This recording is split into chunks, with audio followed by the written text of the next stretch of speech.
This is the NCFE Level 1 Functional Skills Maths. We're looking at the December 2019 paper and we're going to start with the non-calculator section.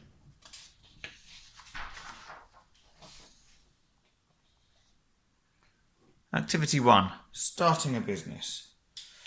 Denise starts up a business making candles. She borrows £2,500 for 1 year. The interest on the loan is 5% per year. How much will Denise pay back in total? Okay, so we've got interest of 5%. How much payback in total? So we're going to need to work out what 5% of this figure is and then add it back onto the original because we'll have to pay all of it back at the end of the year. Okay, so, well, we've got 2,500. Well, I know that 10% of 2,500, well, for that, I'm just going to divide by 10. So in other words, I'm going to take a 0 off. So we get £250. If I want 5% of 2,500, well, that's going to be 5% is half of 10%. So it's going to be half of 250. So that's the same as saying 250 divided by 2, because we can write this as half times 250. And as I say, we've got 1 times 250 and then 250 divided by 2. So 250 divided by 2, we can do that with the bus stop method. 2 into 250.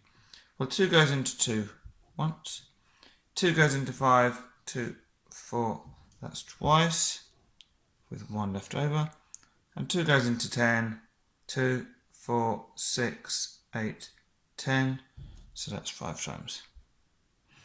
So 5% of 2,500 is 125. So we want the total that's paid back. So that's going to be 2,500 plus 125.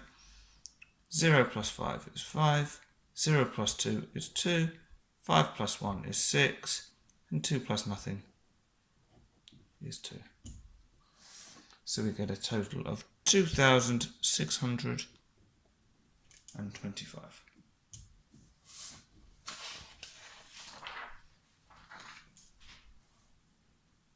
Question 1b. Denise needs wax to make candles. She wants to know how much wax in kilograms she needs to buy. She uses this calculation.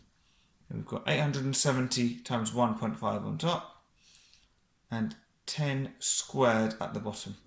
How much wax will Denise need to buy? Okay, well, we can do this in sections. We're going to need to do the top separately and the bottom separately. So maybe let's work on the top. A couple of different ways of doing this. I'm going to do it using the column method. So 870 times, and I'm going to do it times 15. Okay, I'm going to ignore the decimal point and I'll deal with it later. So 5 times 0 is 0. 5 times 7, 7, 14, 21, 28, 35. So 5 carries a 3. And 5 times 8, well that's 8, 16, 24, 32, 40. Add on the 3 that we carried, gives us 43. So now we're on to multiplying by the 1, the tens. So we can put a 0 here because we're not going to get any units. So 1 times 0 is 0. 1 times 7 is 7. And 1 times 8 is 8. Now we add these together. 0 plus 0 is 0. 5 plus 0 is 5.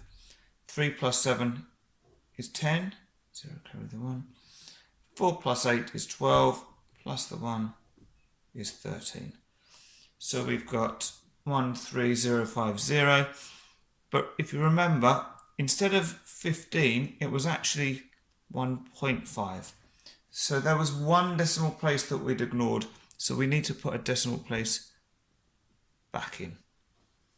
So it's going to be 1,305. Okay. Now, that's the top. We need to do the 10 squared bit. Well, 10 squared is the same as 10 times 10. And if we're multiplying by 10, we just add an extra 0. So, what we've got so far is we've got 1,305 over 100, which is just the same as 1,305 divided by 100. Now, if we're dividing by 10 or 100, that means we're going to move our decimal point to the left. And we've got 2 zeros, so we move it once, twice. So we're going to get a total of 13.05.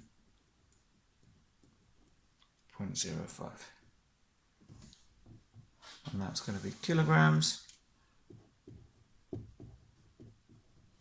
That we've already got there.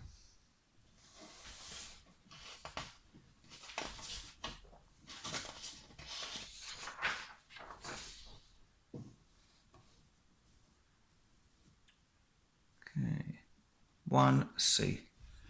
Denise decides to buy 10 kilograms of wax. She finds these deals. We've got deal A. It was wax is £34.99 for 10 kilograms. Or deal B, wax is 75p for 200 grams. Which is the better deal? Well, if we go with deal A, it's easy. It's just going to be that price. Okay. For deal B, well, this is in grams. At the moment, we've got this in kilograms. So we want to convert our 10 kilograms into grams. Well, I know that 1,000 grams is 1 kilogram. So 10 kilograms is going to be 10,000 grams. Next, we're multiplying the 10 by 1,000. Now, we know it's 75p for 200 grams, so we want to know how many 200 grams do we need to get 10,000. And that's the same as saying 10,000 divided by 200. Well, we can cancel a 0 with a 0, and another 0 with another 0. So we've now got this as 100 divided by 2. Okay. We could do it with the bus stop method, or we can just say, well, dividing by 2, that's the same as halving something. And 100 divided by 2, or half of 100, is just 50. So you could use a bus stop method to work it out if you want, but I'm going to do it like that. Okay. So we have got, so we need 50 lots of deal B. Okay, so we know we've got 75p there for one of them, so we're going to do 75 and we're going to multiply that by 50. Okay, so 0 times 5 is 0, 0 times 7 is 0. Now we're onto the tens, so put a 0 in the column section. 5 times 5 is 25. 5 times 7, I've got 7, 14, 21, 28, 35. Add the 2 is 37. So we have got 3,750, and that is pence. So if we want to turn that into pounds, well then we need to divide it by 100. Okay, and if we're going to divide it by 100, so 3,750 divided by 100, we need to move our decimal point to the left 2 places because of the 2 zeros. So 1, 2. So we're going to get £37.50. Which is the better deal? Well, deal A was £34.99, and that is less than £37.50. So the better deal is deal A.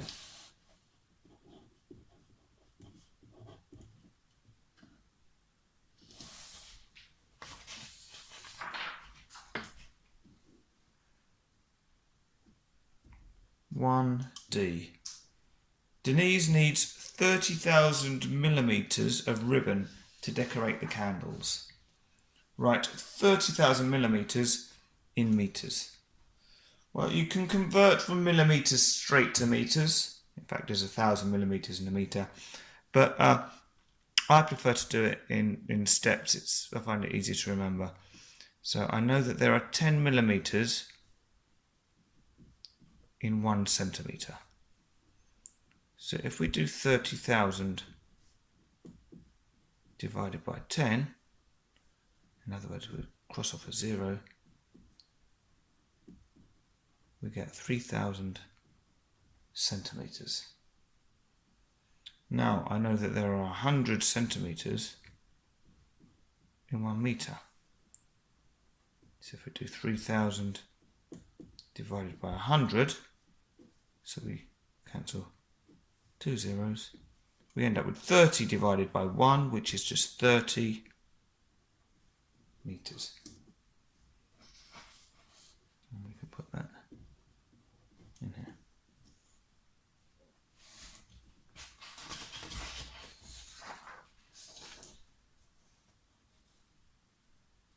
One E. Denise needs to buy some boxes for the candles. This is the net of the box she chose.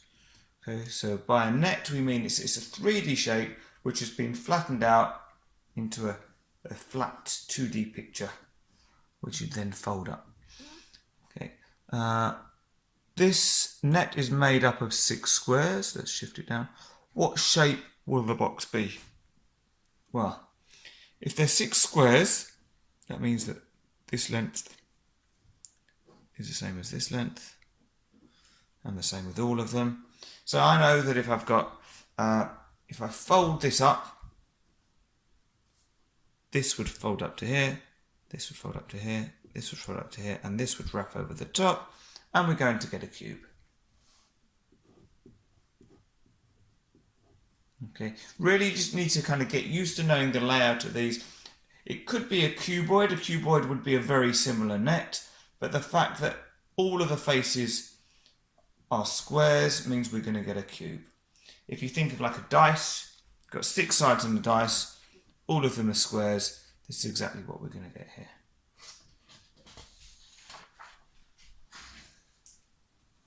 One F. Denise sells candles for 2 weeks.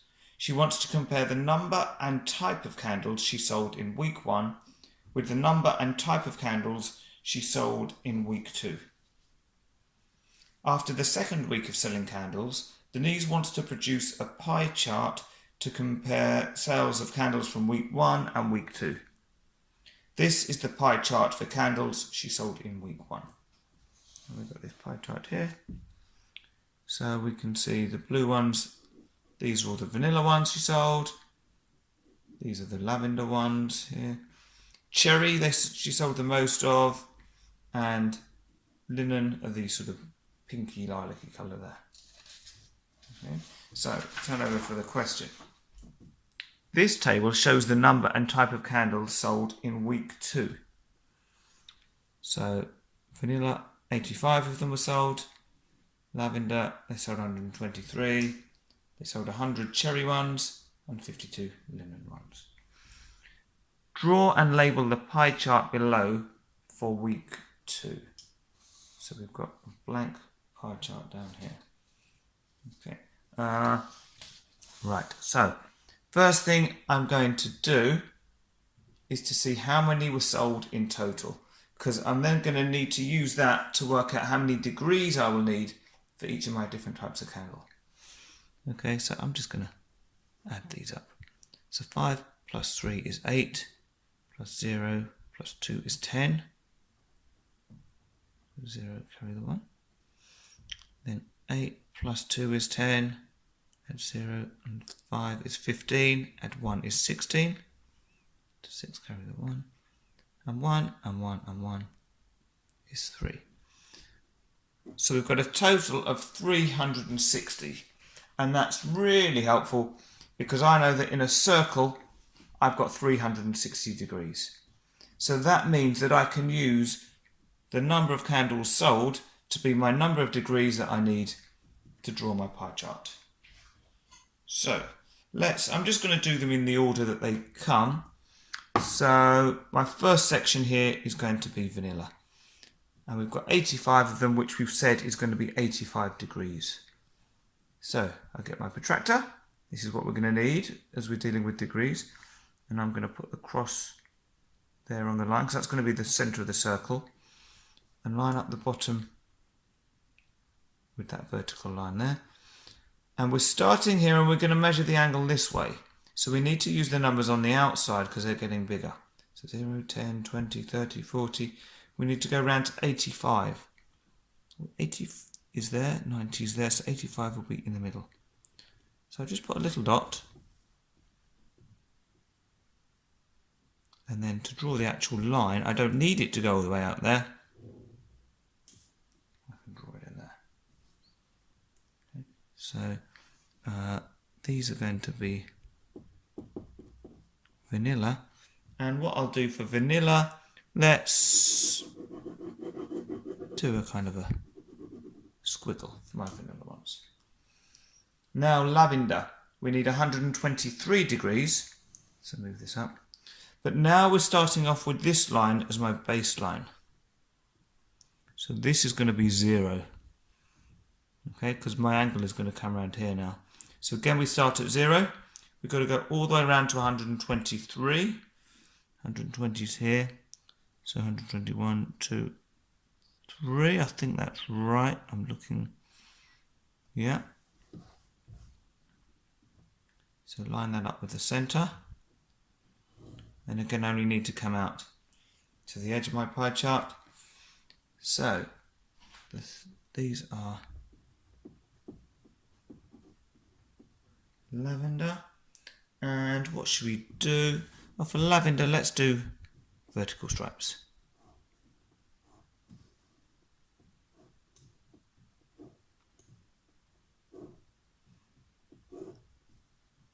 I haven't got colours, so this is going to be my next best way of distinguishing between the different smells or flavours. Okay, lavender. Now we're on to cherry, and we've got 100 for cherry. So again, we've got a new. This is the space we haven't used up yet, so I'm going to put my protractor on here. And I want 100. So I'm going to start at 0, go all the way around to 100. Mark it there.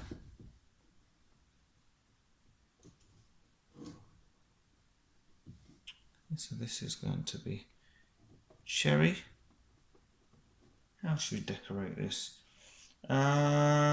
Cherry, maybe let's have horizontal lines for cherry.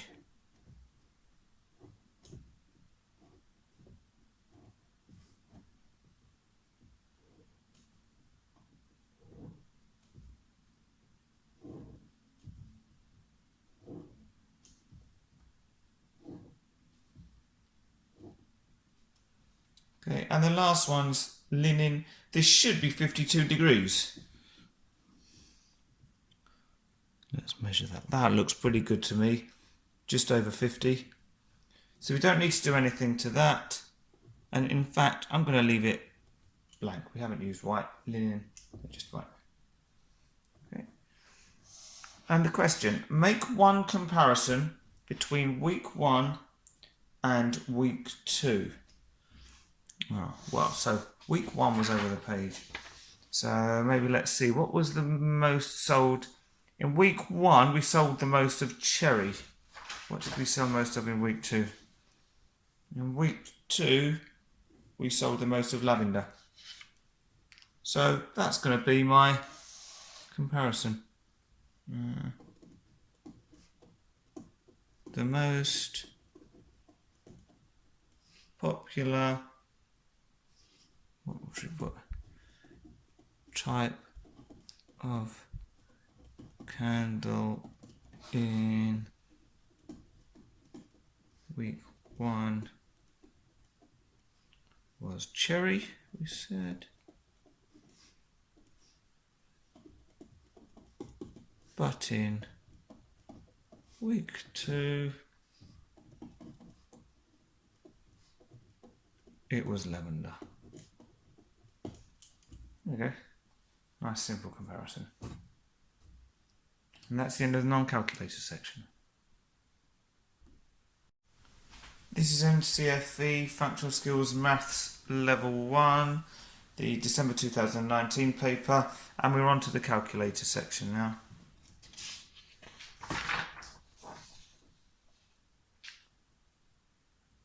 Activity 2, Healthy Eating Cafe. I'm going to move it up so we can see the whole question. John is opening a healthy eating cafe. He looks for a property with a seating area for 20 customers. This is a scale plan of the seating area in one property he finds. The drawing has a scale of 1 centimetre to 150 centimetres. So that means 1 centimetre on the picture represents 150 centimetres in real life. It says the recommended maximum number of customers in a cafe is the seating area divided by 1.5. Is this property suitable for 20 customers? Show how you decide. Okay, so first thing we need to do is work out the seating area. Now we need to work out the seating area in real life, not on the scale model. So what we can do is we can use our scale to work out what these would be in real life. Well, so 4 centimetres on here. So we know 1 centimetre on here is 150 in real life. So 4 centimetres on here, if we multiply it by 150, we find the size in real life. And of course we can use our calculator now. So 4 times 150 gives us 600 centimetres. But if we know the seating area needs to be in metres squared, so we can convert this from centimetres straight into metres. And I know there are 100 centimetres in 1 metre. So we can, what should I do underneath? Divide this by 100. Divide by 100. And we get that that's 6 metres. Okay. So I'll put that in brackets after this, 6 metres. Now we can do a similar thing with the 3 centimetres here. So first we need to do the 3 times the scale, so 150, to find out what size it is in real life. Well, 3 times 150. And if you don't need to use a calculator, that's excellent. It's still good to use it to check. So we get 450 centimetres. Again, remember we want to convert it into metres. So we divide it by 100. And if we do that, we get 4.5 metres. So the area of a rectangle is the length times the width. The length in this case is 6 metres. The width is 4.5. So 4.5 times 6 gives us 27, and we know that needs to be metres squared. The recommended maximum number of customers in the cafe is the seating area divided by 1.5. So we can take our 27 and divide it by 1.5.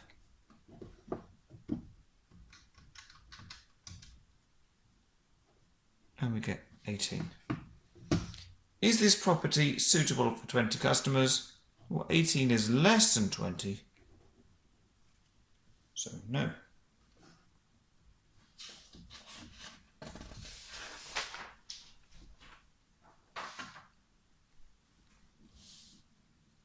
Question 2b. Another property has a kitchen that has an area of 7 meters squared. What is 7 squared?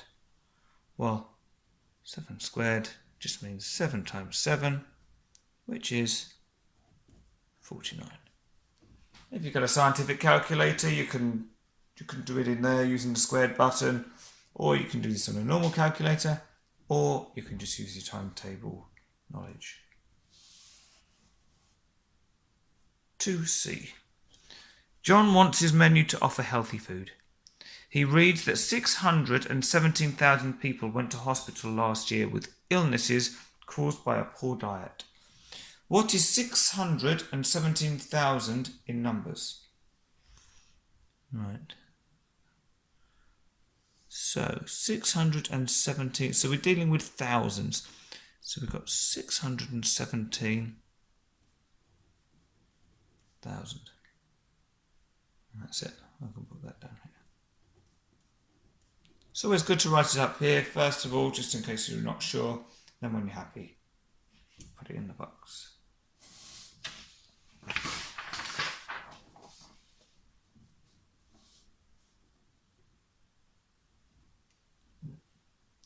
(2d). John buys food in preparation for his opening day. He buys cabbage at 64p per item, and he buys 5 of them. Carrots, 30p for a pack. He buys 20 of those. Pack of tomatoes, £1.25. He buys 11. Cucumbers are 50p each. He buys 9. And pack of onions is £1, and he buys 15 of those.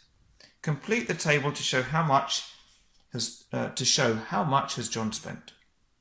Right. So basically, we've got to multiply one by the other. So 64 times 5 gives us 320, and that's going to be p.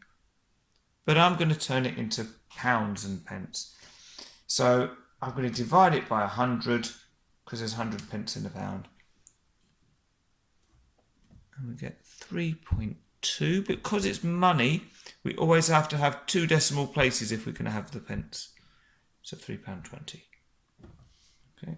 So for the carrots, 30p times 20. So 30 times 20, 600.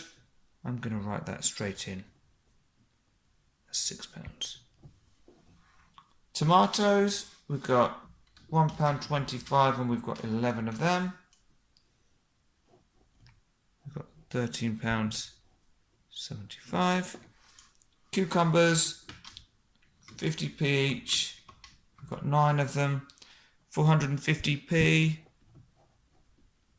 Or £4.50. And pack of onions, £1. We've got 15, so that's just going to be £15. Then for the total, we add them all up. So £3.20 plus £6 plus £13.75 plus £4.50 plus 15 equals. And we get a total. They've already got the pound sign, so I can just put the numbers. 42, 45. Now you might have noticed when I was typing these in, I wasn't putting the zeros at the end because we don't need to. It's not changing the value of the number. But when we write them, because it's pounds and pence, I need to write it with the 0. But the calculator's not gonna mind.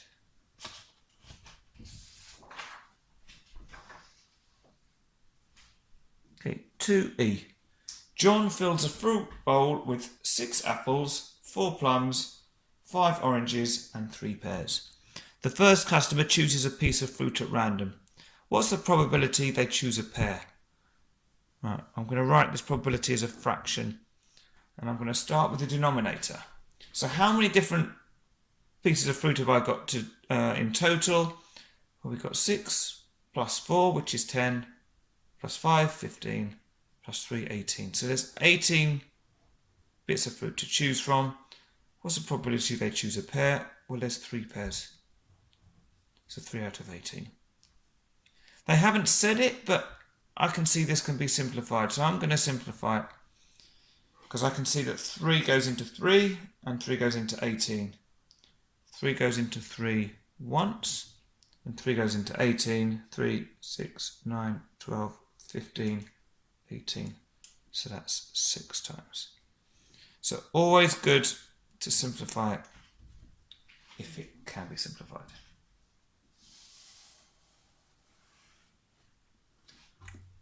F. John looks at the bills from all the customers. The range of amount spent is £22.46.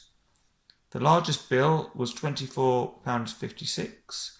What was the smallest bill? Well, we're dealing with the range. The range is the maximum minus minimum, or biggest minus smallest, however you want to write it. So we know that the range is £22.46. We know the largest, or the biggest, was £24.56. We want to know what the smallest is. So in other words, what do we need to take away from £24.56 to give us £22.46? Or you can think of it as, well, the smallest is going to be the difference between the biggest and the range. So we can say £24.56 minus £22.46.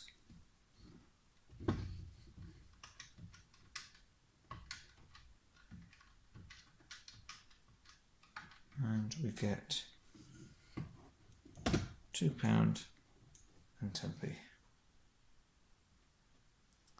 And if we want to double check, we can go back to 24.56, take away £2.10, and you'll see that you get £22.46. So I can put £2.10 down here.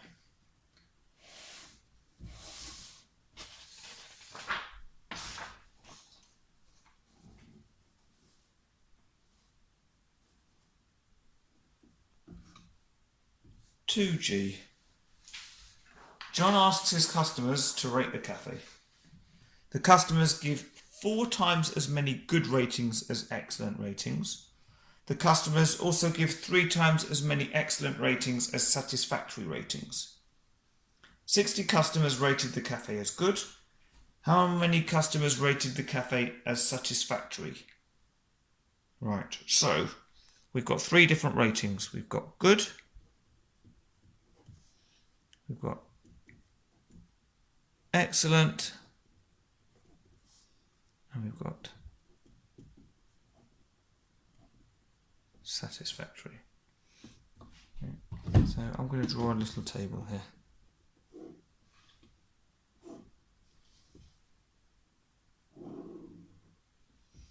And there are 4 times as many good ratings as excellent ratings. So we can treat that like a ratio.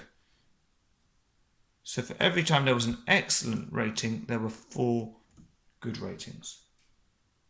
Okay. And the customers give 3 times as many excellent as satisfactory. So every time there was 1 satisfactory, there were 3 excellents. Okay, so I've written these on separate rows because they're relating to different things. This is one ratio, this is a separate ratio. We want to get a ratio that's all on the same line. Okay. So what we can do with this is say, well, so we know that in total there were, actually no, let's even these up. So we know that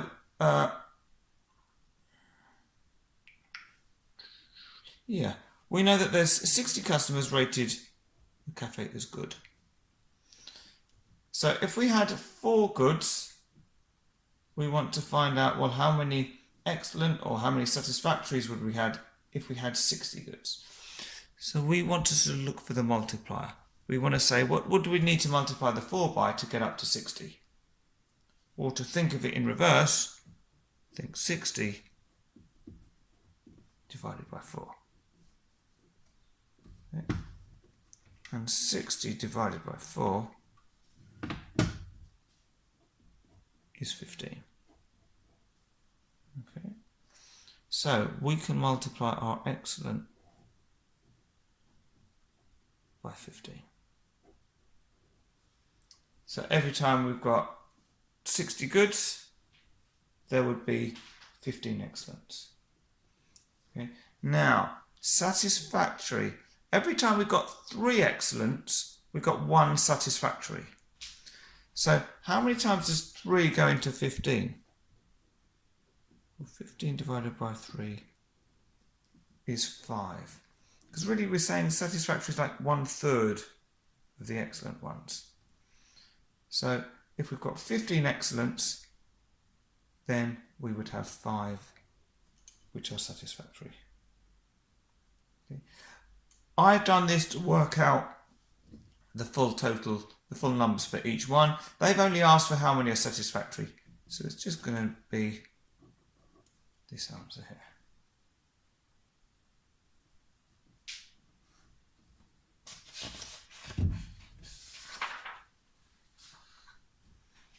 Activity 3, go-karting. Hamid organises a go-karting party for himself and 5 friends. The cost is £29.95 per person. He uses rounding to estimate the cost for the whole group. How much is the estimated cost? Well, if he's going to round, £29.95 is approximately equal to £30. And if there's 5 of them, 30 times 5, well, 3 5s are 15. Then we put the 0 on. So we've got £150. But the party is for himself and 5 friends. So in fact, there's 6 of them altogether. So we need to add on Hamid as well to get 180. Or we could have gone straight for £30 times 6. And obviously you can use a calculator for this, but these are nice straightforward numbers. So we get £180. But that is a little bit of a trick which almost caught me out. The fact that it's for himself and 5 friends. So there are 6 of them in total and not just 5. 3b. Hamid needs to book transport. A small minibus will cost £45. He has a voucher for 5% off. How much will the minibus cost Hamid? So, best way to do, well, I say the best way, the most straightforward way is to work out 5% of £45. So 5 over 100 times 45.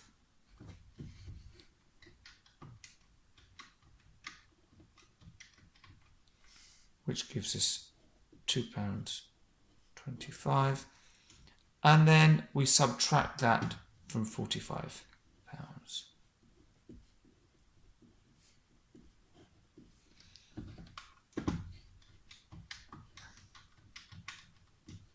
And we get £42.75. Now, if you wanted to do this a slightly quicker way, you could say, well, if there's going to be 5% off, well, that means that we're going to end up with 95%. So you could do 95 over 100 times 45, and that gets you straight to £42.75. But that's just optional if you want to do that. Very good if you're looking to move on to level 2. This is a much better way of doing it. But there's nothing wrong with this at all. It just takes a little bit longer. Right, so I can put my 42.75 down here.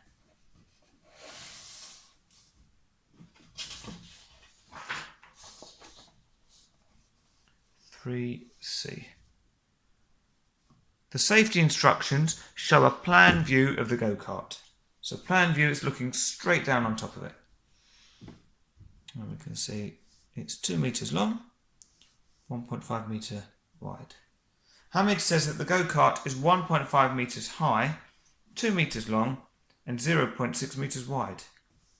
Is Hamid correct? Well, no.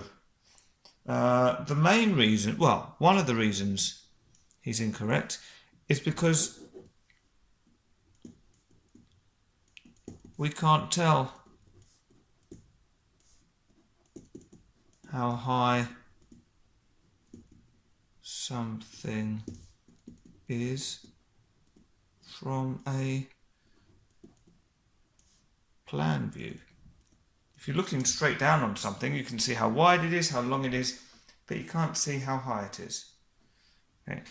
Now, he's also wrong because he said that it's 0.6 meters wide. We can see it's only 1.5 meters wide. So, for your explaining your answer, you could give either of those. It's only 1 mark, so I probably wouldn't bother giving both, but either of those would be fine.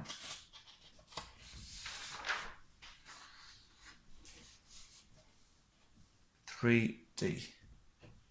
The table shows the times Hamid and 2 of his friends take to complete their first lap. Write these times in order of fastest to slowest. Okay, so you might be able to do this just looking at it. What I like to do is to give these numbers the same number of decimal places. So in other words, this has got 3 decimal places. This has only got 1. So let's just fill that in with zeros. And we've got 1, 2, and put 0 there. So I've not changed the value of these numbers, but what I've done is I've made it easy to compare them. So if I because these are all 39s, I can kind of cover that up in the decimal place and just say, well, which is the smallest number? 41, 300, or 120? Well, 41 is clearly smallest, then 120, and then 300. So the fastest is going to be the smallest one, the quickest, so 39.041. Then number 2, 39.12, and the slowest is going to be Jane, poor Jane, with 39.3 seconds. Okay, so which person had the fastest lap? Well, the fastest was 39.041, and that was Hamid.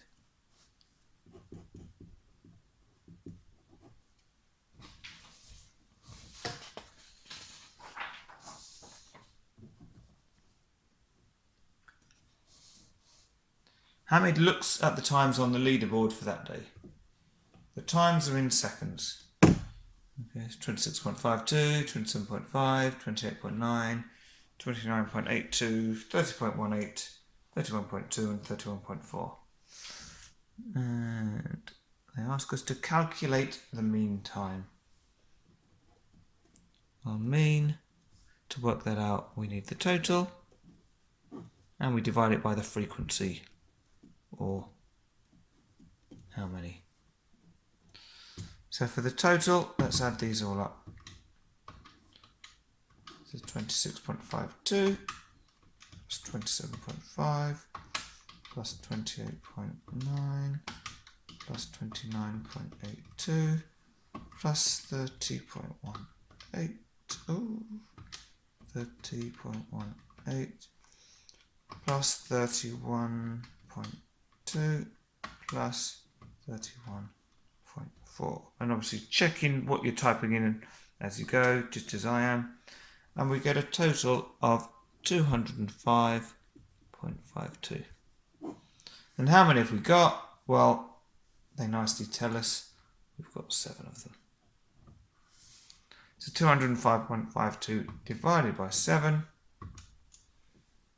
gives us 29.36 seconds.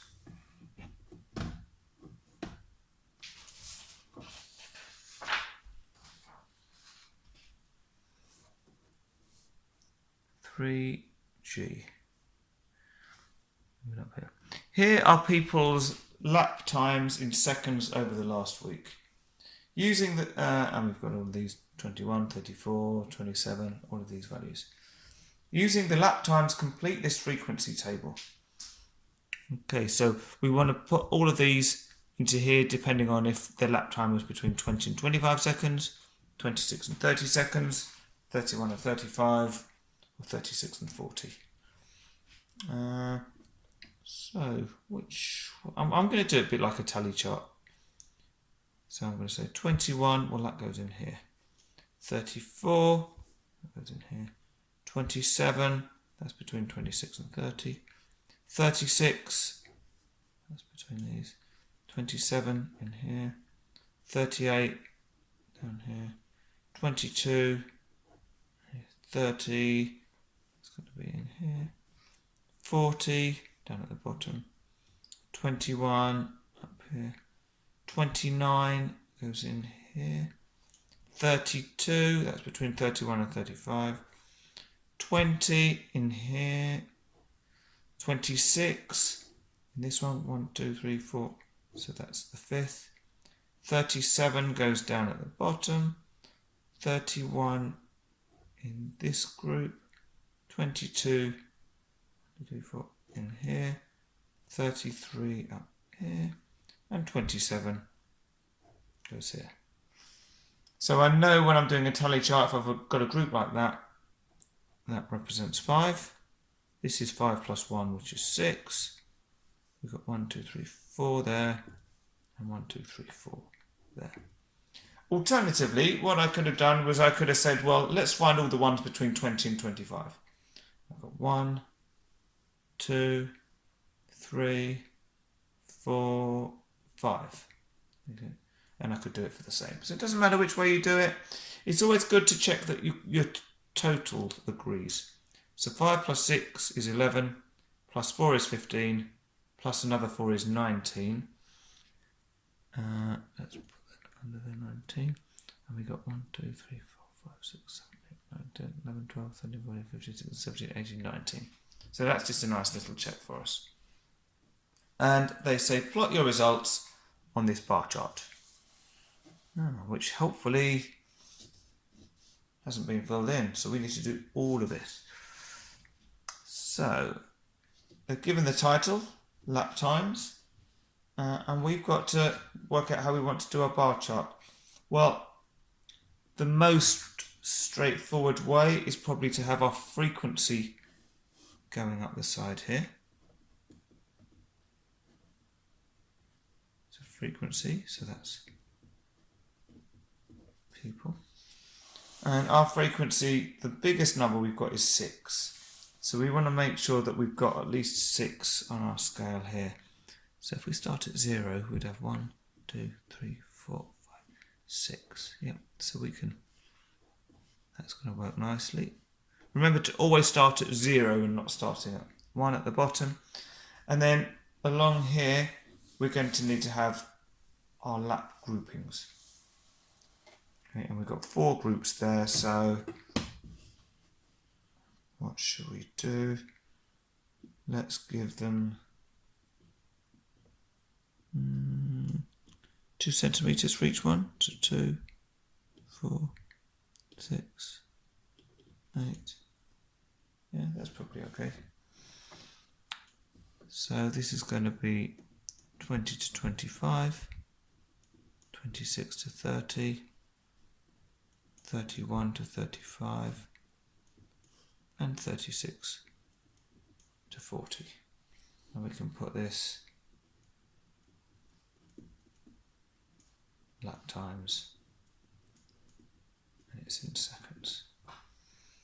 Right, so how many did we have? In our first group, 20 to 25, we had 5 people.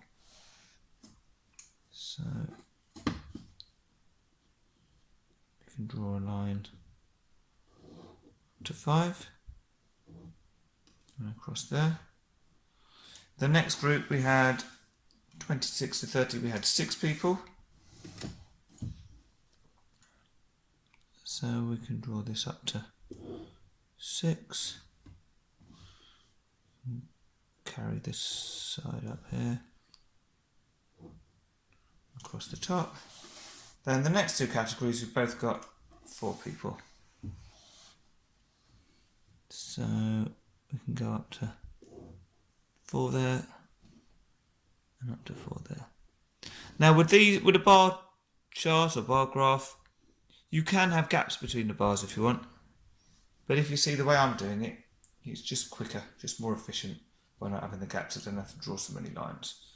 But it's up to you. If you think it looks prettier to have gaps in between them, that's absolutely fine. Okay.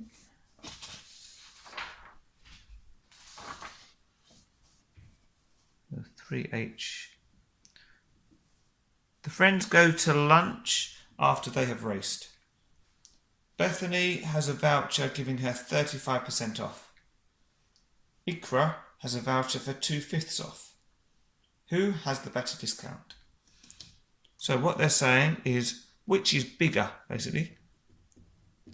35% or 2/5?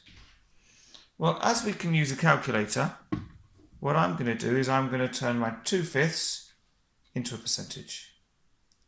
So 2 divided by 5, that turns it from a fraction into a decimal, and then to turn it into a percentage, we multiply by 100. So 2/5 is 40%, so this one's bigger. And the person with that bigger discount was Ikra.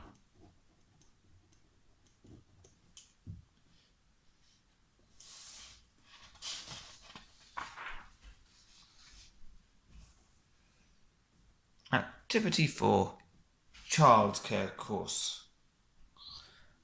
Natalie teaches a childcare course. She's planning a trip with 16 students. They volunteered to work for 2 weeks abroad. They need to raise £2,000 per student to pay for the trip. They have already raised 7/8 of the money needed. How much money have they raised so far? Well, if there's 16 of them, and they need to raise 2,000 each, well, in total, they need to raise £32,000. If they've raised 7/8, then we can do 7/8 of, which is the same as 7/8 times 32,000. So we can just do 7 divided by 8 times 32,000, and that gives us 28,000. Okay, so let's pop that in there. They have 1/8 left to raise. Write 1/8 in figures. Well, in figures, I suppose you can think of that as decimals. So 1/8 would just be 1 divided by 8, which is 0.125. And if you're using a scientific calculator and it's coming up as a fraction instead of a decimal, you can press your S to D standard to decimal button, and that will convert it for you.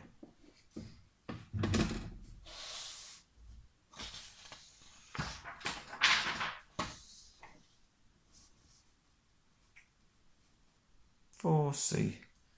Natalie packs children's clothes into boxes. Each box is a cube with side lengths of 50 centimetres. The clothes weigh 350 grams per 500 centimetres cubed. Calculate the weight of the clothes in each box when the box is full. Okay, so first thing we want to do is we want to know how much space is there in that box. So in other words, what is the volume? Okay, so we've got our box here, so what we're saying is 50 centimetres by 50 centimetres by 50 centimetres. Okay, so the volume is the length times the width times the height. So it's going to be, because it's a cube, they're all the same, so it's going to be 50 times 50 times 50.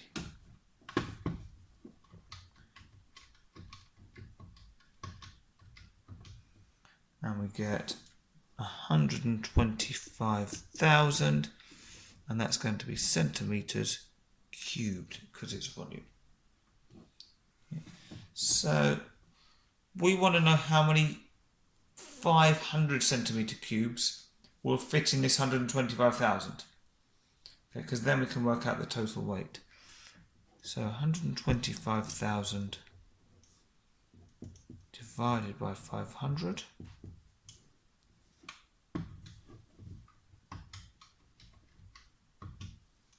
So that means we can get 250 boxes, so 350 grams worths of this. Okay. So we then need to multiply our 250 by the 350 grams.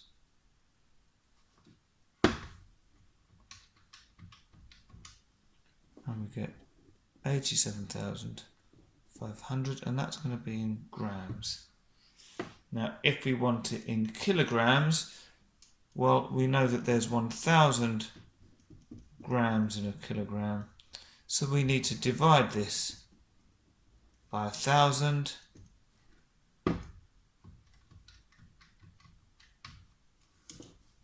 which gives us 87.5 kilograms.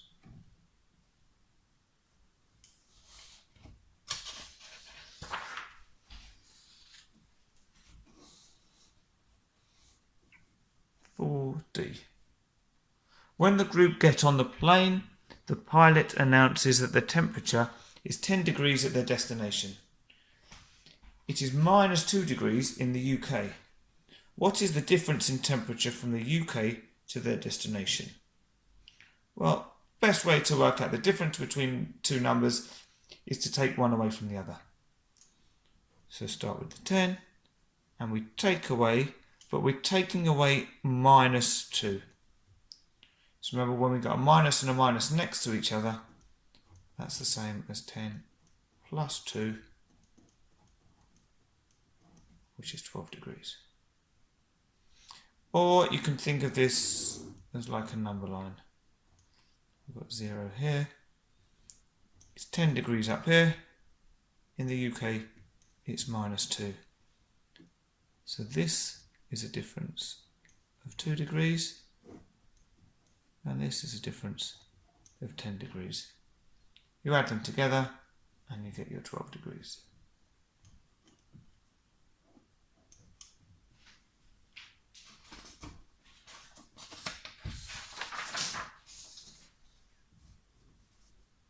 (4e).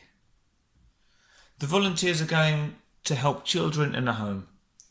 The ratio of boys to girls in the home is 1:3. There are 80 children in total. 75% of the boys and 40% of the girls are under 10. How many boys and how many girls are under 10? Right, well, I'm going to do a little table again. I'm going to have boys, and I'm going to have girls, and we know they're in the ratio of 1 boy to 3 girls. Now, actually, what I'm going to do is I'm going to extend this and have an extra column for my total. So I know that there are 80 children in total, so I can write that on a new row. Now, if there's only 1 boy and 3 girls, that would be 4 in total. So if I want to find my multiplier to get from this row up to the new row, we can say, well, 80 divided by 4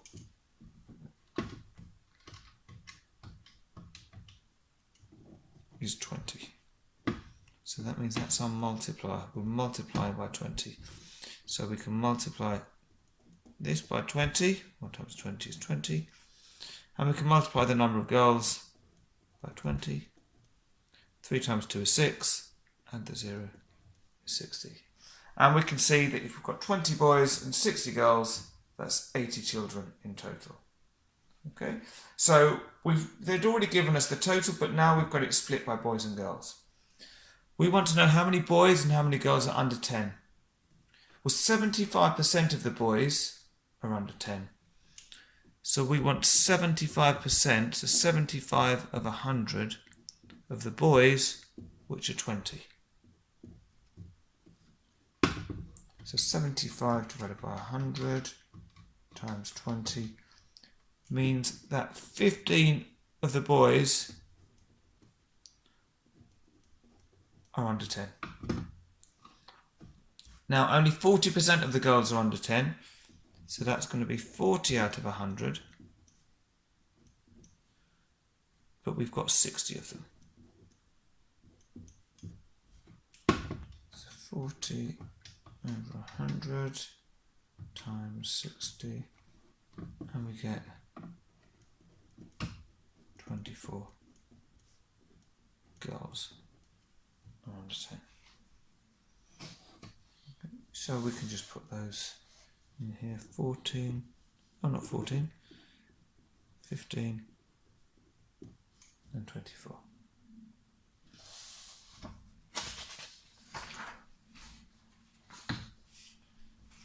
So on to 4F.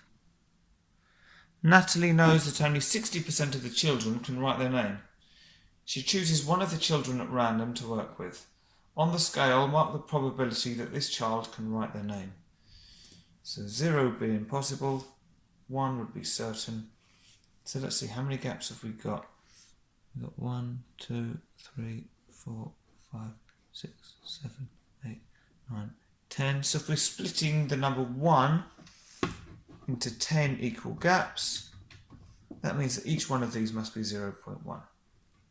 Or if we multiply that by 100 to get percent, each one is 10%. Okay. So what I'll do is I'll write this 0.1, 10%, 0.2, 20%. Okay, hopefully you get the idea. So 30%, 40%, 50%, 60%. So that is what we're after.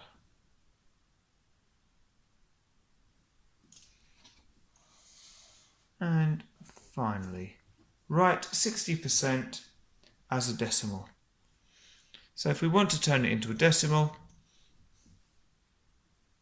we need to divide by 100. When we're turning something into a percent, we multiply by 100. So if we're going from a percent into a decimal, we divide. So I'm not going to use the calculator because we know how to do this. If we're dividing by 100, we're going to move our decimal point 2 places to the left. So that means we're going to end up with 0.6. And that's the end of the paper. So I hope you found that helpful. If you liked it, like it. If you want to give a comment, please do. You'll find lots of other practice papers on my YouTube channel as well. Best thing is if you subscribe, then you get notified as I add more papers, and use the playlists to navigate and find exactly which papers you're after. Okay, thank you very much for watching, and hopefully see you again soon.